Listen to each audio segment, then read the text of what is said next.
Serbisyong legal. Kaiba si Father Attorney Neil Araras.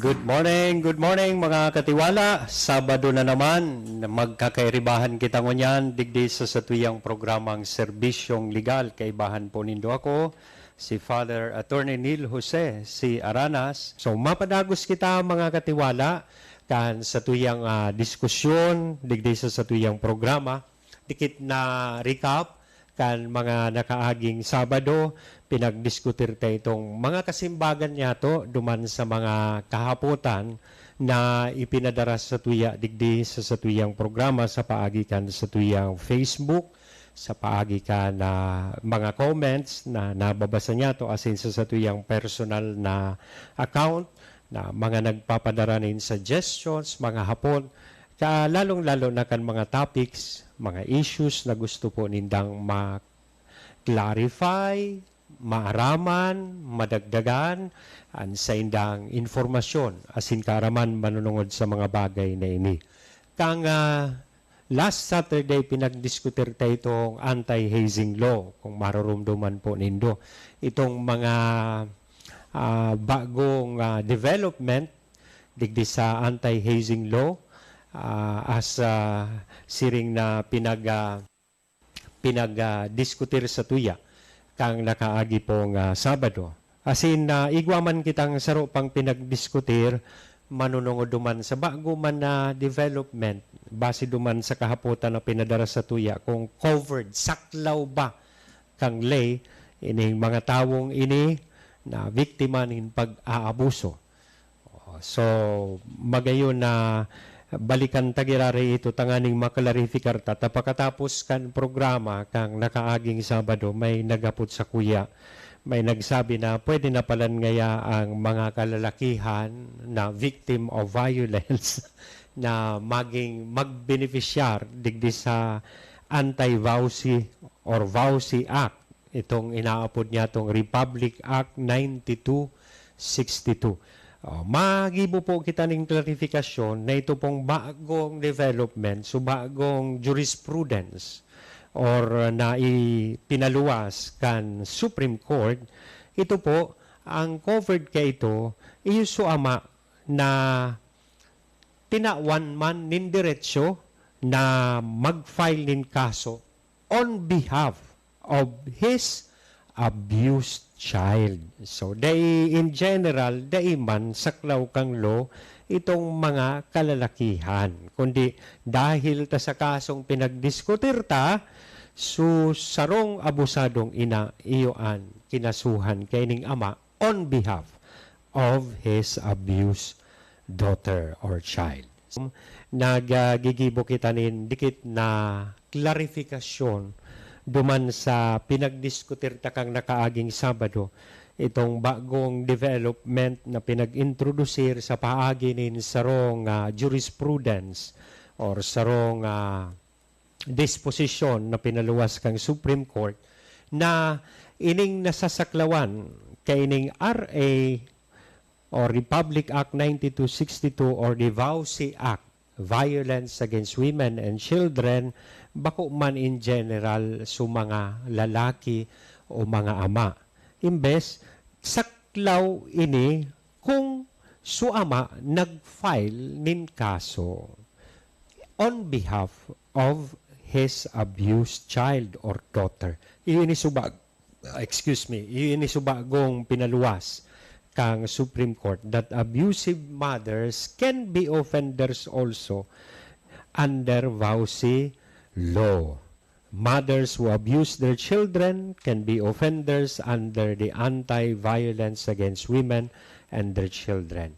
And the fathers can apply for remedies under the law on behalf of the abused children. So, let it be clear. Sana klarado po yan sa tuya. May nagsabi sa kuya, pwede naman pala nang ngayaan mga kalalakihan mag-file kisiring na kaso. No.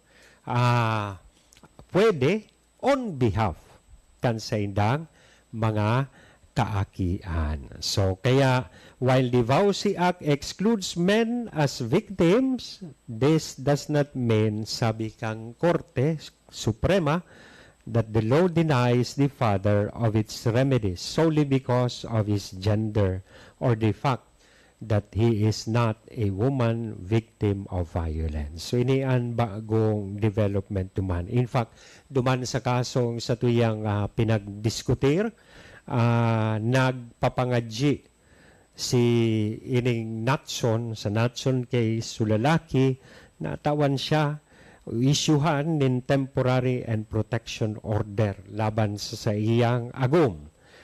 Na iyusu ina kan sa iyang daughter.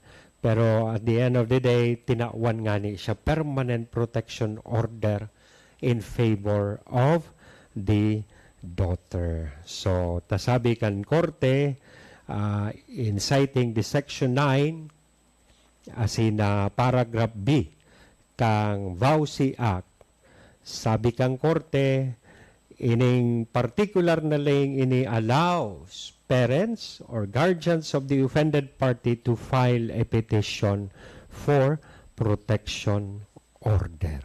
So, the court further explained that the law speaks in clear language when it used the word parents.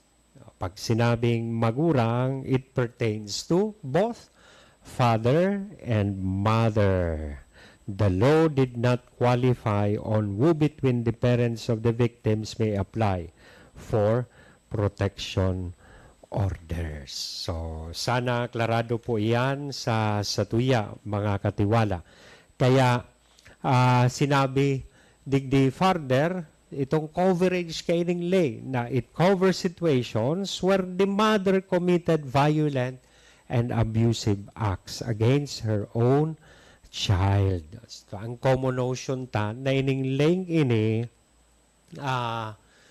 nagko-cover sana o nagtataonin protection duman sa mga ina asin sa iyang mga aki. So, sabi kang suenot na disposition na pinaluwas kang RTC na inapil sa Supreme Court, asin sa CA, na dai pwede na magtaonin protection order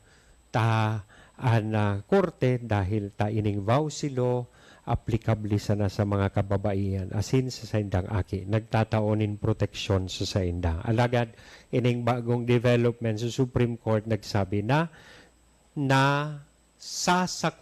nasasangkuban man kay ini.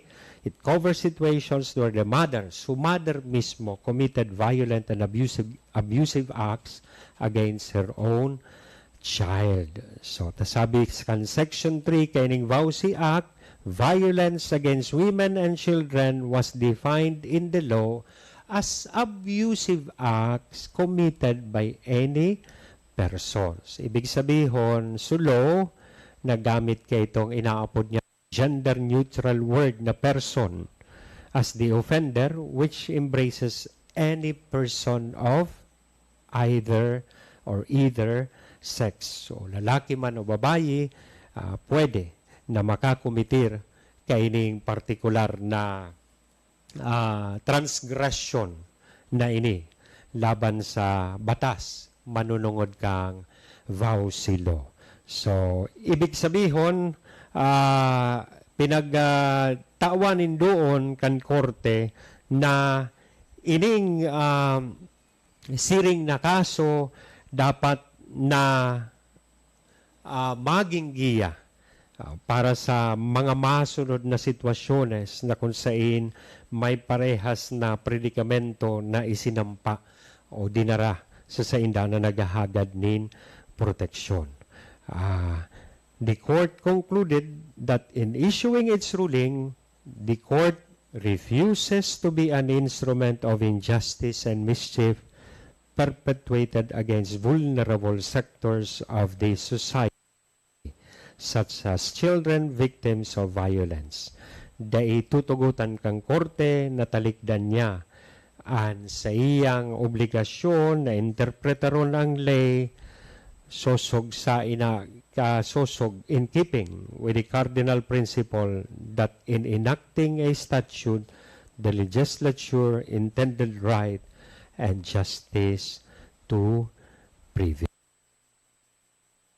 So, kaya ini mga katiwala na dapat na maging klarado po sa satuya, sa lambang saro sa satuya, manunungod kan aplikasyon kang leng ini manunungod kay ining VAUSI, Anti-Violence Against Women and Children. Ini an pinagdiskutir niya to kang nakaaging Sabado, base duman sa naging ipinadarang kahaputan or inquiry sa satuya kung ini baga pwede man na mangyari. So base sa bagong development, pwedeng mangyari na ang ama mismo, maski bako nga ni siya babayi, matawan man nin proteksyon, saklaw man kan proteksyon na itinatao kay ni sa satuyang kaining satuyang batas. So hopefully klarado sa tuya ining gamos na ini. So ipapadagos ta ini sa saro giraray na under this VAUSI law, ipapadagos po niya to sa saro giraray na pagdiskutir kay ning sarong bagong development, manunungod kang interpretasyon kay ining Anti-Violence Against Women Act or law na may bagong niya na pinaluwas ang Supreme Court base sa sarong kaso na kung saan pinagkonsiderar na itong marital infidelity bilang sarong psychological violence. Kaya ang sarong lalaki na naging unfaithful sa iyang agom o mag-ingat ka mo sa mga babaero dyan. Pwede ka mong lumaog ligdi sa VAUSI law. Sa recent jurisprudence o decision na pinaluwas po kang Supreme Court kang March 1, 2023, pinag-uphold o pinagsuportaran kang Supreme Court itong conviction for violation of RA 9262 or Anti-Violence Against Women and Their Children Act of 2004, kisarong lalaki na nakidurog, nakisaro sa another woman and impregnated the same while his wife was working abroad. Yaon sa abroad nagtatrabaho so agom na babayi, ini si Mister igwang ibang kasaruan. Asin bako sa naiyan na may kasaruan, kundi nabadusan niya pa itong other woman niya. Itong, anong apod kayan? Kerida. Third wheel. Anong apod kayan? Di ko aram ang eksaktong term kaya. Third party.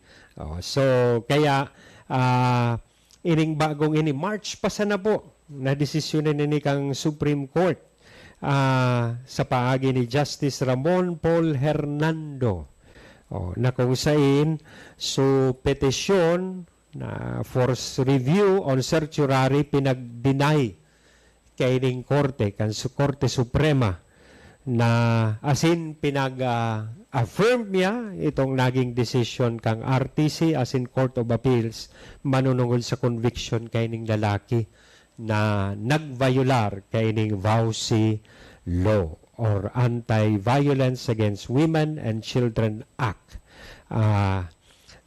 Kang January 31 kaya, at yan, aramon niya to sufax kay ning kaso, may sarong desisyon na pinaluwas sa RTC